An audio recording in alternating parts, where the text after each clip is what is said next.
Thank you guys for having me today. I didn't realize that just generally the international health disparities in Haiti, some of the infectious diseases, that's basically the biggest problems in Haiti. And I chose to talk about this just because that's where I'm from, that's where I grew up, so that it means a lot to me to kind of share some of these issues going on there with you guys.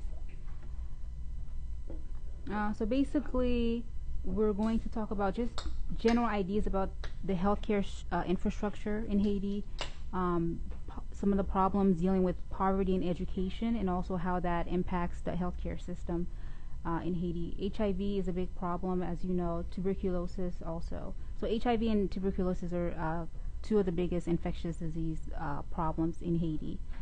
And then we'll touch on the earthquake and the impact on the healthcare system after the earthquake in 2010, and then shortly thereafter the cholera outbreak, and then some of the progress that's been made since then, and we'll talk some of the progress that's been made since then and today, and what we hope for in the future.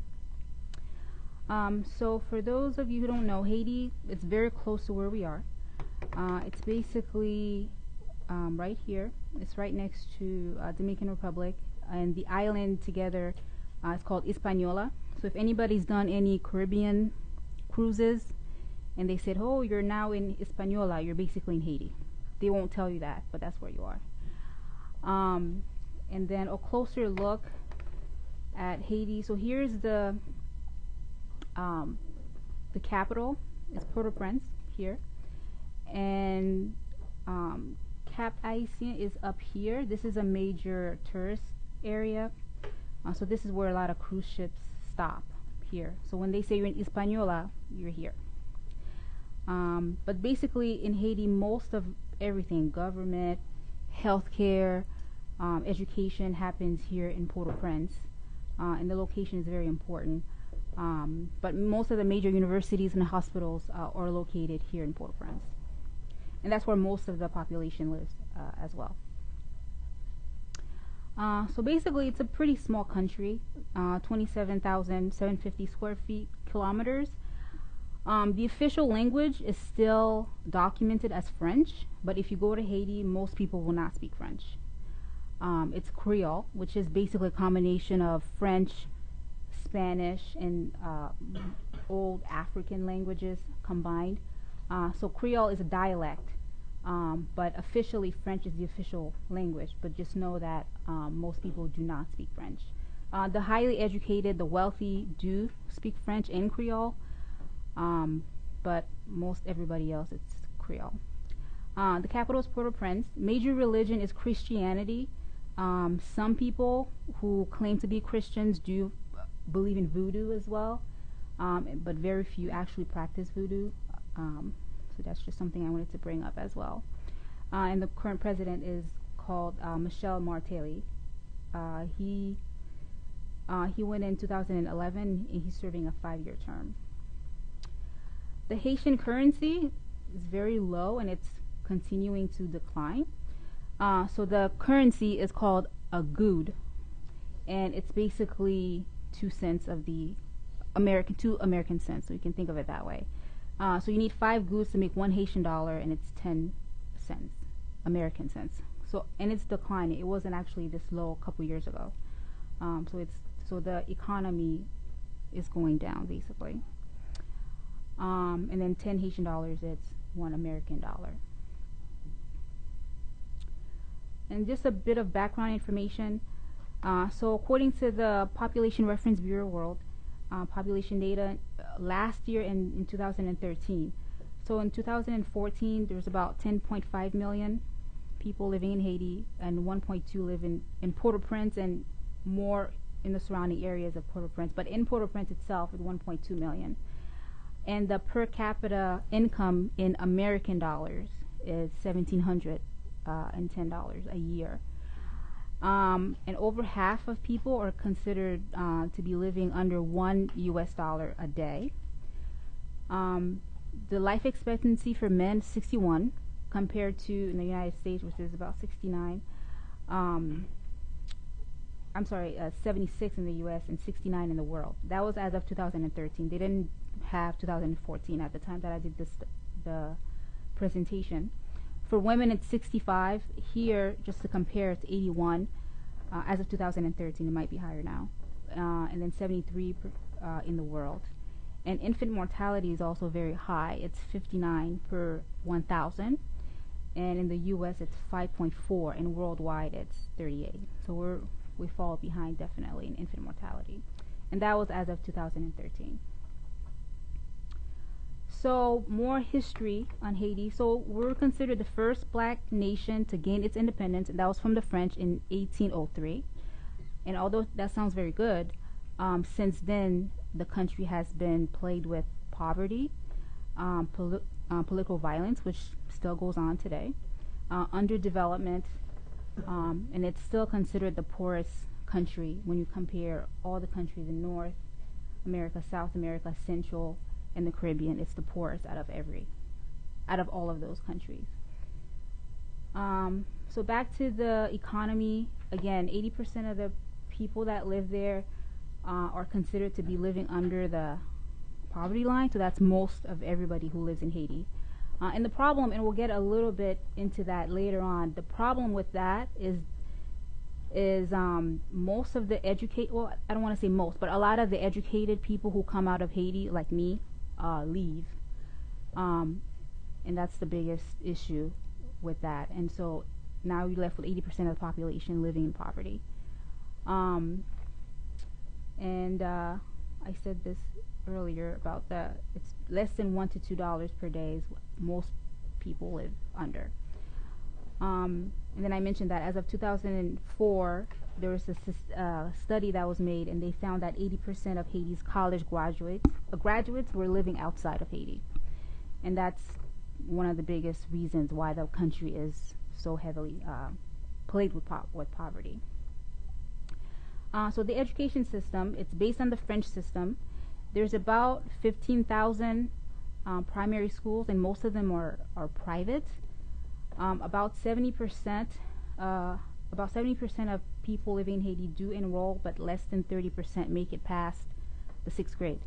And again, it's because of the poverty levels. People have to get out of school and help the families and all of that. So that's one of the biggest reasons.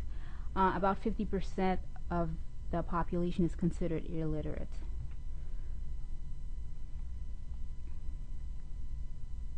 So the medical education, there's currently one public medical school in the whole country, and it's located in Port-au-Prince. It's called Faculty of Medicine and Pharmacy, and that's the only pharmacy school in the whole country as well. And that medical school trains about 100 doctors a year. And other medical schools, the private ones, train combined 200 doctors.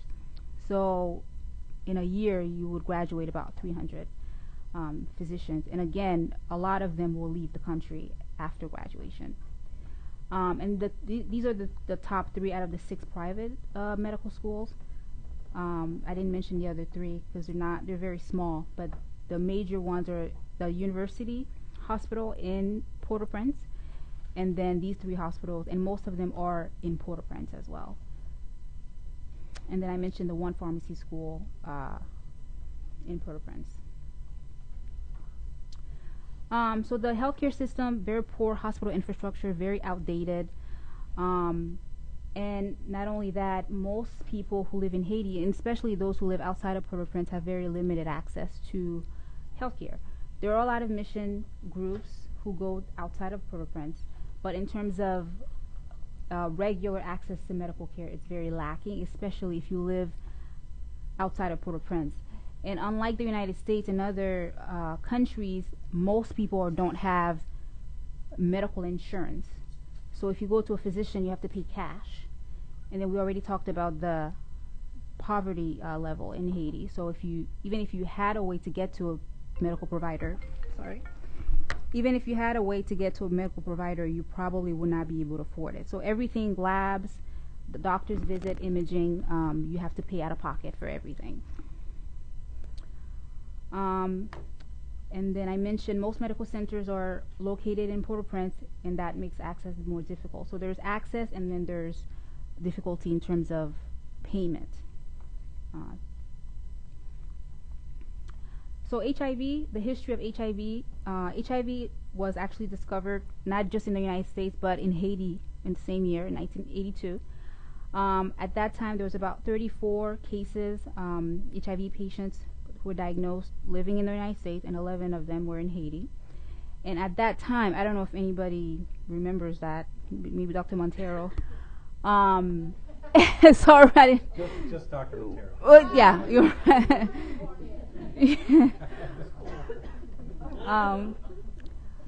So at that time, there was a lot of controversy about where did HIV come from. And so there was a lot of speculation that Haiti was what brought HIV to the United States. So there was a lot of stigma against Haitian people at that time, a lot of issues with immigration, people trying to get into the country, and if you're Haitian, it's like, you know. So, and also it devastated tourism in the country as well. And so that was one of the issues where people were afraid of HIV, which they should have, you know, they should be. But that also decreased the economy as well. So at that time, risk factors for HIV in the 80s were the 4 H's: hemophiliacs, heroin users, homosexuals, and being Haitian was considered a risk factor. So in Haiti, HIV spread throughout in the 80s, and it was also lack of education, and I mean, we didn't know a lot about HIV at that time. And also another reason for that was the fact that HIV was linked to homosexuality, because we said that's one of the 4 H's, and that's, even today, is still a taboo. It's not accepted like it is here. So people who were considered, I'm sorry? I'm sorry? Well, people are a little bit more open in the United States. We're more open. We ask the question. We don't feel embarrassed to ask, you know, are you homosexual, things like that. But in Haiti, nobody's going to ask that question. And if you're not going to ask, you're not going to, I mean, we're saying we should screen everyone, but at that time we're saying we should be screening high risk population. And if you're not going to ask the question, then you can't really, you know.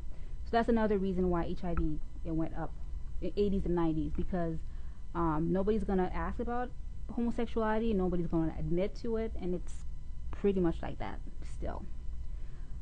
So in the 90s, the prevalence in Port-au-Prince peaked to 8%, and that's considered very high.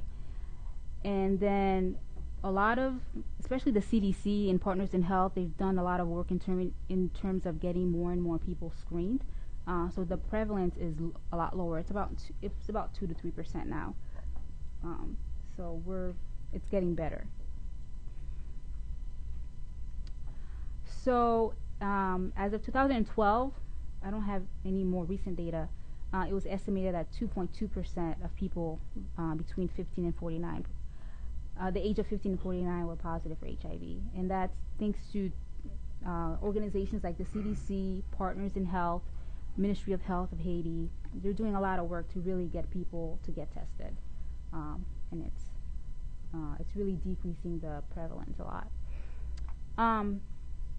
So now the eligibility for HIV treatment, unlike here, we're trying to treat everybody.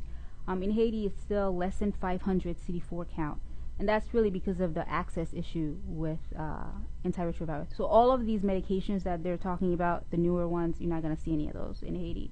But at least the people that are CD4 count less than 500, they are able to get on treatment. So those patients, less than CD4 count of 500, about 53% of them are in treatment. So it's half, but we're getting there. And it's because of increased accessibility to HIV clinical services, more health care infrastructure, and also laboratory capacity. The HIV viral load is a very new thing. For a long time in Haiti, I know when I went, maybe 4 or 5 years ago, we still were not able to check anybody's viral load. That's changing now, though. But basically, you would base your clinical, whether or not a patient's doing well clinically in terms of their weight, Are they developing opportunistic infections, things like that. You'll go by clinical signs, but you couldn't tell them if their medication was working based on their HIV viral load. So, but that's changing though. And then preventing mother-to-child transmission was also a big issue in terms of, if a mother has problems getting infant formula, let's say, and you're going to tell them because you're HIV positive, you shouldn't be breastfeeding, and that's not it's not practical. So that wasn't really being done because they need to feed their children. So the mother-to-child transmission was relatively high, but because we're now getting more women into HIV care, that's not as big of an issue. And also nutrition for babies is more. I'm not saying it's perfect, but these organizations like the CDC and Partners in Health, they're finding ways to provide nutrition for babies so that a mother who's HIV positive doesn't feel like she has to breastfeed, for example. Okay, so Partners in Health, it's a non-government organization that's affiliated with Harvard, and they're one of the biggest groups in Haiti trying to increase screening or access to screening and counseling in the rural areas outside of Port-au-Prince. So in the 90s, due to the antiretroviral therapy rate and the decrease in the HIV-related mortality in the U.S., but because of cost, like I said, that was in the United States, and because of the cost issues, that continued to rise in Haiti. That was in the 90s. Now it's becoming more and more. It's becoming easier for patients to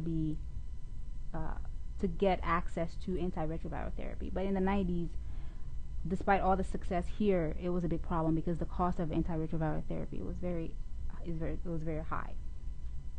And like I said before, people had to pay, people pay cash for everything, including medications. But with these programs, with the CDC and the Partners in Health, they're making HIV a lot easier for people to treat, no matter what your income level is and all of that.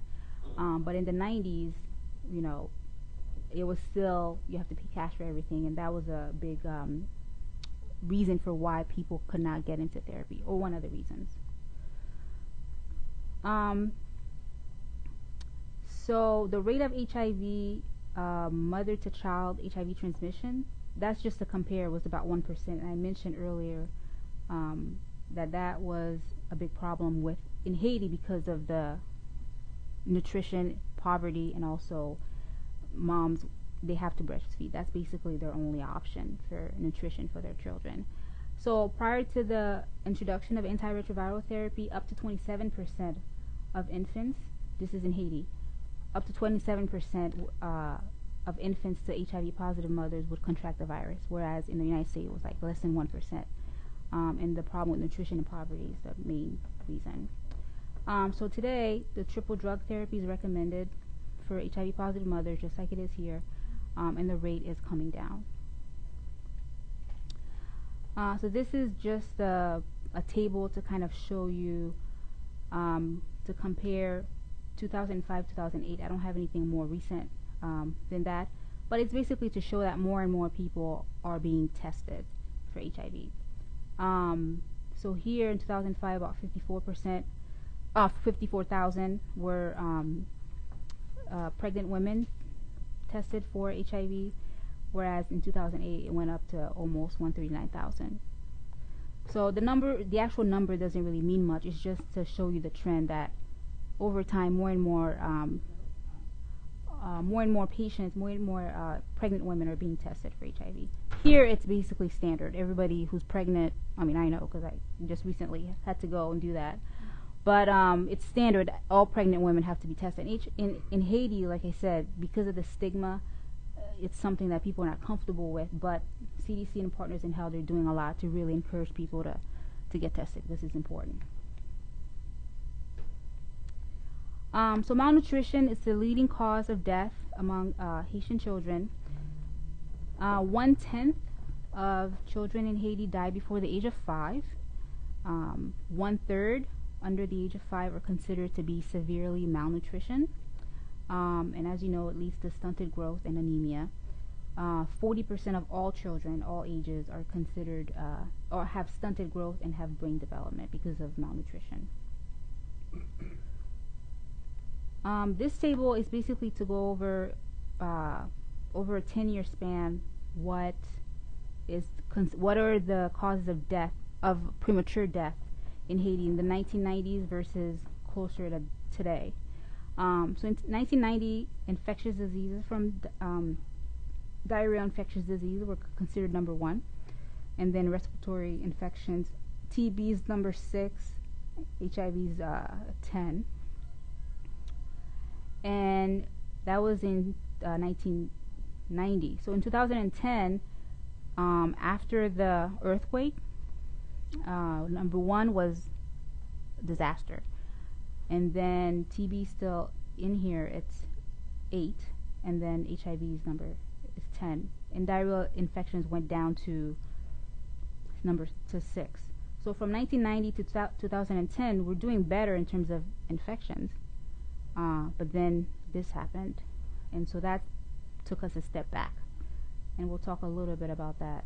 And I'm sure Jane probably mentioned a lot of what I'm going to be mentioning about the earthquake. So basically, this is just to compare 2010 in Haiti and 2010 in the U.S., just to kind of give you an idea of how to compare. So in the United States, more ischemic cardiac diseases like coronary artery diseases and strokes, and lung cancer and COPD also. So that's our main causes of premature death in the United States. HIV is number 3. It's actually less than 1%, but I just rounded up to 1%. And so we're going to go over the earthquake and the impact of how the earthquake impacted the healthcare system and the infrastructure in Haiti. So as I mentioned earlier in the talk, most of the major medical centers and universities, the training programs, and also the medical centers themselves are located right in Port-au-Prince. Okay? And the earthquake happened here. So this is Port-au-Prince is in here. It's labeled here. So this is Port-au-Prince, and this is where the center of the earthquake occurred. And some of these you probably can't read them, but they're basically telling you the percentage of the destruction that happened there. And so in 2010, in January 12th, we all remember there was a 7.0 earthquake just outside of Port-au-Prince, and it's considered the worst in the last 200 years. And the death toll was over 200,000 people around Port-au-Prince area. And then even outside of Port-au-Prince, not just the people, but the infrastructure, land, a lot of destruction even outside. And in Port-au-Prince, it included the presidential palace, parliament, the UN headquarters, the central cathedral, and Haiti has one national airport, and it wasn't destroyed, but it was heavily damaged as well, and it was very difficult to get help and get airplanes and everything in the country, because that was the one international airport that we have in the whole country. There's one large airport actually in Cap-Haïtien, but most of the international ones would have to land in Port-au-Prince, and that was very difficult at that time. So like I said, aid was sent to Haiti during that time, but it was very difficult to get people in because of the debris, and the airport itself was very damaged. It was estimated that over 1 million Haitian people were left to be homeless, and a lot of them were living in tents. So this is just some of the pictures of the aftermath of the earthquake, and I'm sure you've seen a lot of these similar pictures before. These are people's homes, and so this is kind of what they had to, well, they couldn't go home basically. This is the the presidential palace. It just shows you some of the damage that was done. Then this is the airport. So as you can see, I mean, it was very hard to get people in and out, and it looks a lot better today, and we'll go over that, but at least at the time it was very difficult to get people in. This is some of the tents that people had to live in. I went to Haiti, I think 2 years ago, and most of these tents are no longer there. But at least at the time, this is like a village of tents basically that people were living in. But it's not like that right now. I mean, you could go some places and see some tents here and there, but for the most part, most of that is gone. So tuberculosis. What happened with tuberculosis after the earthquake? So Haiti has one of the highest prevalence of tuberculosis in the Western Hemisphere, and 40,000 people are considered to be infected, and 3% of them are multi-drug resistant tuberculosis. So after the earthquake, like I said, the infrastructure, the medical clinics, including the TB clinics, were no longer. So what do you do with these TB patients? So they were basically living in tents with everybody else. So they did have tent field hospitals that were put together, but again, there's an earthquake, people are losing their homes. That's like the last thing they're thinking about. So most of these patients were actually among the general population in the tents.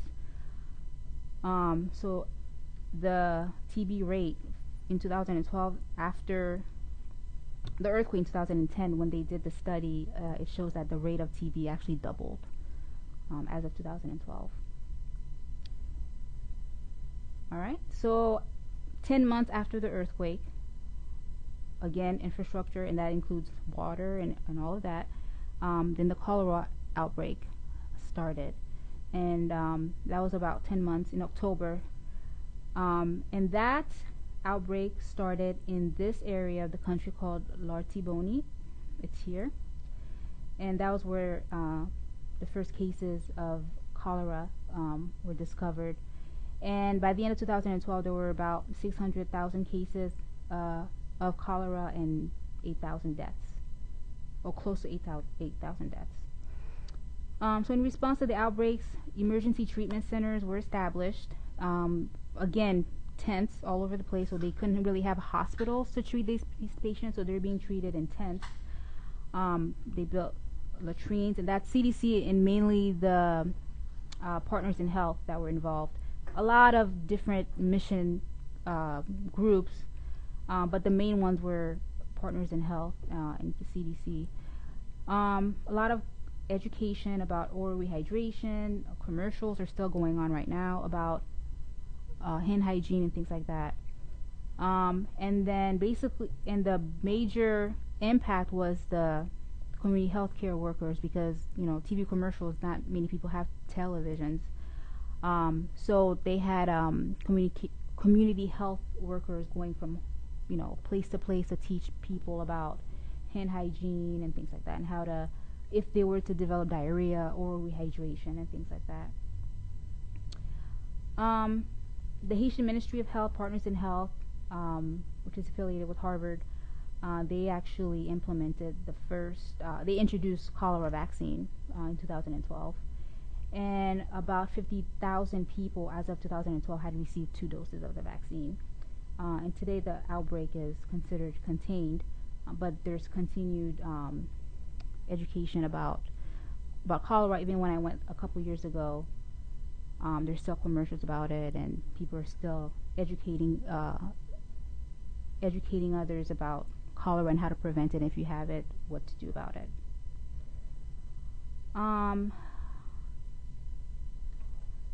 These are some of the major mission teams in Haiti. CDC, Partners in Health, Haiti Ministry of Health.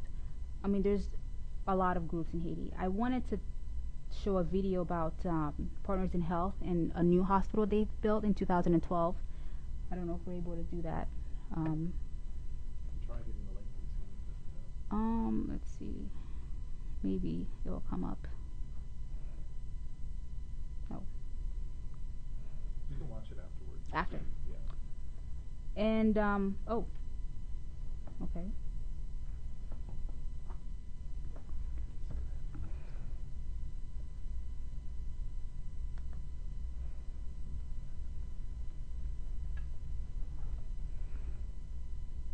Okay. So because of what's been going on with the healthcare infrastructure and the destruction in Haiti after the earthquake in 2012, a new hospital, University Hospital in Mirebalais, was opened by Partners of Health, and it's by far the most modern. It's very